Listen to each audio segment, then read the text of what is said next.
Good to see everybody again. In the last video, we were talking about derivatives, and we came up with three very important formulas. I'm not going to reteach this right now, but I thought they're important enough before we do what we're going to do today, and it'll be a short video today. I thought what I would do is show the three formulas and then give an example of how to use them, maybe something that we've already done, but I think the repetition here is good, on a very simple function, y equals x squared. So this first formula finds, if you have a function f of x, finds another function called f prime of x, which gives the instantaneous rate of change, or the slope of the curve, at that point, x, and x could be anything. So that actually gives you a whole function that finds slopes anywhere on the curve. These two formulas find the same thing. They find the slope, or the instantaneous rate of change of the function at some value of x we call a. So just going through, all I do is take x squared and put it into the formula. So instead of f of x, I write x squared. Instead of f of x plus h, I put x plus h squared. And then it's just a matter of doing, in this case, fairly easy algebra, and you come up with this new function, f prime of x. So associated with f of x equals x squared, we have this new function, f prime of x, which gives the slope at every point. If we do the same thing and try to find f prime of 3, if we just are trying to find the slope of the function x squared at x equals 3, now f of 3 is going to be 3 squared, or 9. And this is 3 plus h, so f of 3 plus h is 3 plus h squared. And when you do the algebra, the 9's cancel out, the h's cancel, and you get 6. And then this is just another formula for doing the same thing. F of x is x squared, f of a is 9 again. You factor this into x minus 3 times x plus 3. Things cancel out, and you get 6. So what did we find out? That right here at the point 3, 9, the slope would be 6. Now, to find it over here at negative 2, we would have to do the same thing, but put negative 2 in for a. Except, what have we already got?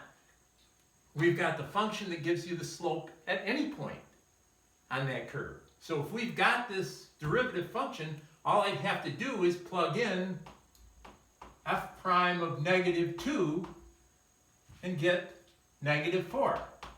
So here, that makes some sense. You have a less steep than over here, but a negative slope. As x is getting bigger, y is getting smaller. Anyway, really important things that we can get from this instantaneous rate of change. Now, we have also learned a couple of properties about functions. Continuity and differentiability. Whether a function is continuous and whether a function is differentiable. Continuous just means basically you can keep drawing the function without lifting up your writing utensil. Differentiable means a slope exists at that point on the graph. And we'll get into a little bit later what would make something non-differentiable, what would make it not have a slope. So anyway, is there any connection between continuity and differentiability? Well, there's a theorem that says if a function f of x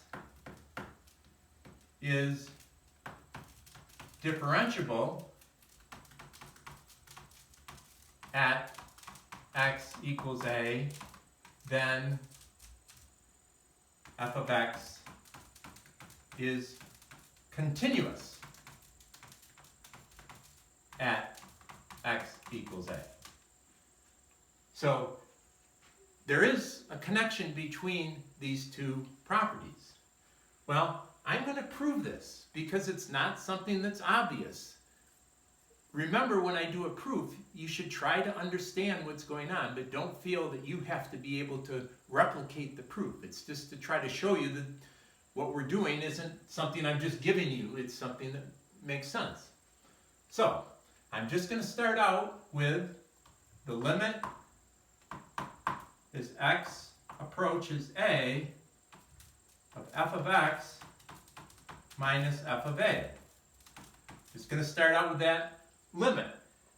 And since limits are our friends, they work just the way we would hope they would, we can say this is the limit as x approaches a of f of x, the limit of the first minus the limit of the second.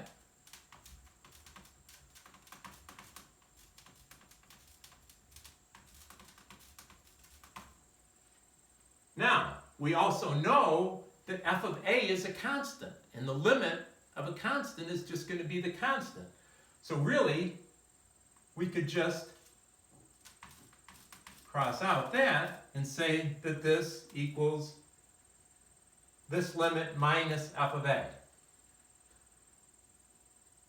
Now, let's just stop along this and go down and say, what's another way we could say this?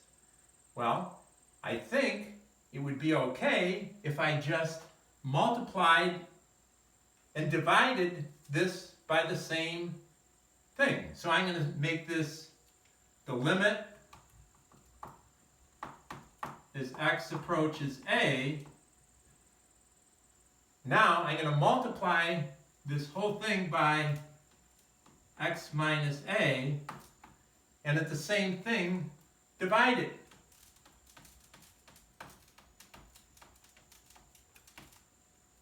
By x minus a. So I really haven't changed its value.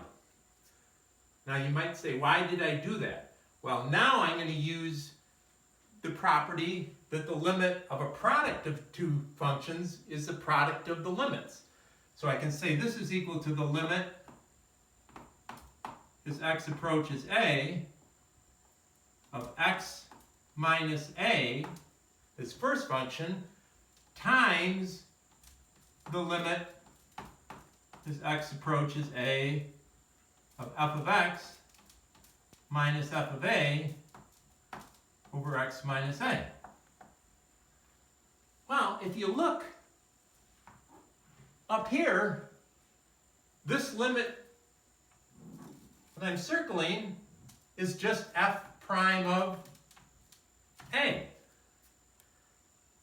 And what is the limit as x approaches a of x minus a? Well, a minus a is 0. So this is approaching 0, and this is approaching f prime of a. Well, it's not really 0, it's just approaching 0. So what we have is something that is usually 0, but if this is getting really close to 0, if this was 1,000,000, it would still go to 0. But what if f prime of a was going to infinity? So basically, this is going to be 0 as long as this is not going to infinity. Well, if it was going to infinity, then we would say the derivative doesn't exist. So this is where we come up to here. This part of the theorem says that f prime of a does exist, because it says f of x is differentiable at x equals a. So since this exists, this answer must equal 0. Well, if this equals 0 this way, then it must equal 0 this way. Now, if I just rewrite this by bringing the f of a to the other side, I get the limit as x approaches a of f of x equals f of a. And isn't that exactly what the definition of continuity is? When we had that video on continuity, we said for something to be continuous, not only does the limit as x approach a have to exist, but there actually has to be the function value there. So that means this is saying that the function is continuous at x equals a, and we've proven our theorem. Now, we're not going to use this on an everyday basis, but it's really nice to know that all differentiable functions are continuous. Now, I wonder if it goes the other way. Are all continuous functions differentiable? Well, we could try to prove that, but I have an inkling that it might not be right. So to disprove something, all we have to do is come up with one counterexample, one case where it doesn't work. Well, I'm going to go to this function. What if we just have the absolute value function? Y equals the absolute value of x, or f of x equals the absolute value of x, which we know looks like this. Well, how do I find out if it's differentiable here at x equals 0? Well, I can use any one of the formulas that I want. So I could use this one. So what is the limit? So we're going to try to find f prime of 0. It's going to be the limit as x approaches 0 of f of x minus f of 0. Well, the absolute value of 0 is just 0 all over x minus 0. Well, we don't really need those zeros.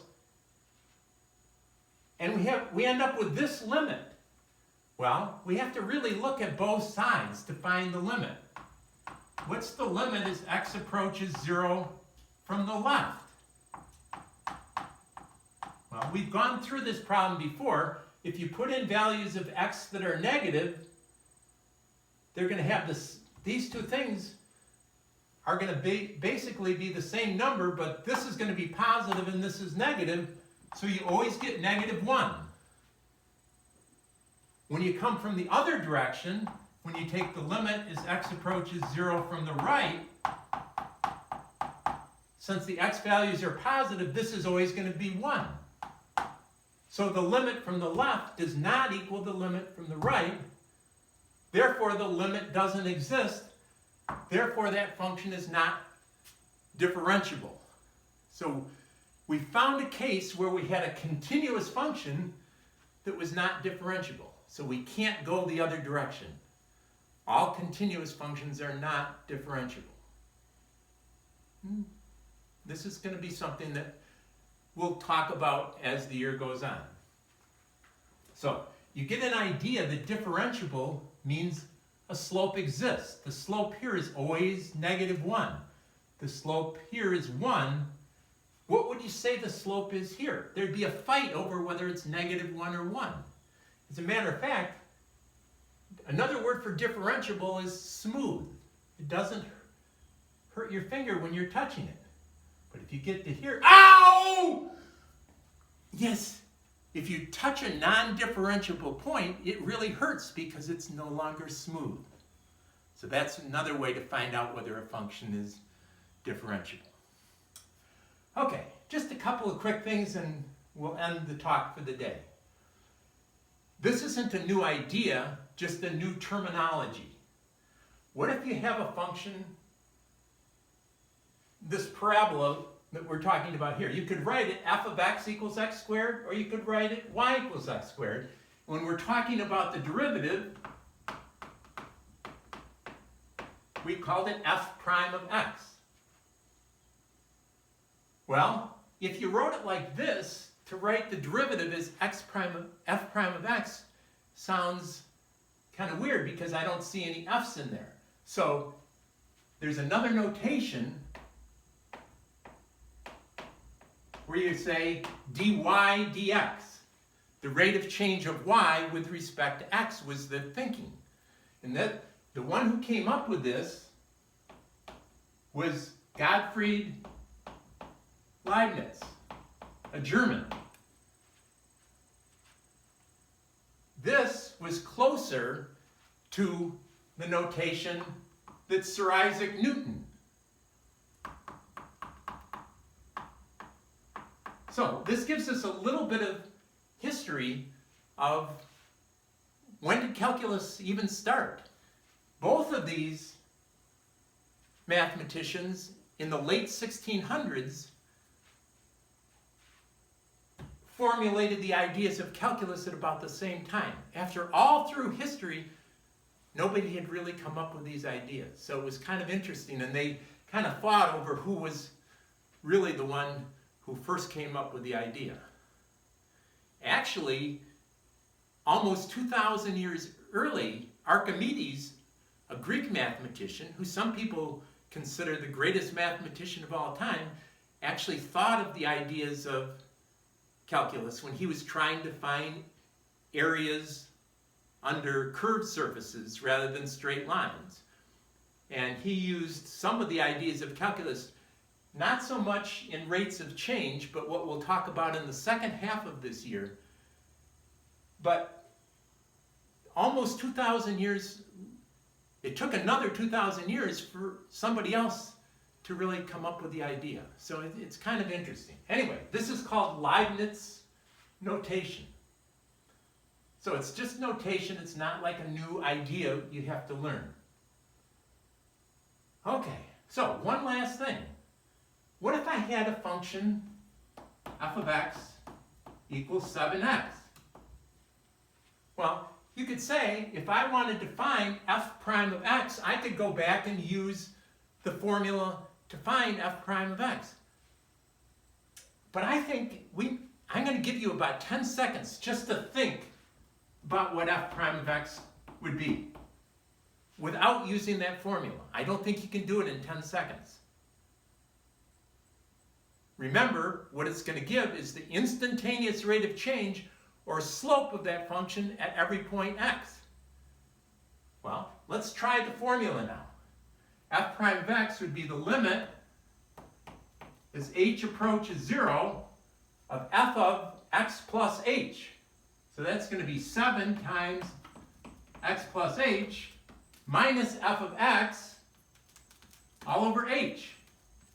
Well, that top part just becomes 7x plus 7h minus 7x. And the 7x's cancel out, and 7h over h is just 7. And the limit of a constant is just the constant. So f prime of x just turns out to be 7, which says at every value of x, the slope is 7. Do you see how we really didn't need to do this to know that if you have this straight line, that the slope is constant in every place, unlike a parabola where the slope is changing. So sometimes you can do these just by using your head. Anyway, we're still finding that even for simpler functions, that it's a little bit difficult to take derivatives. So that gives us some incentive that maybe in the next talk we have, we can try to come up with some shortcut ways of finding derivatives. So have a good day.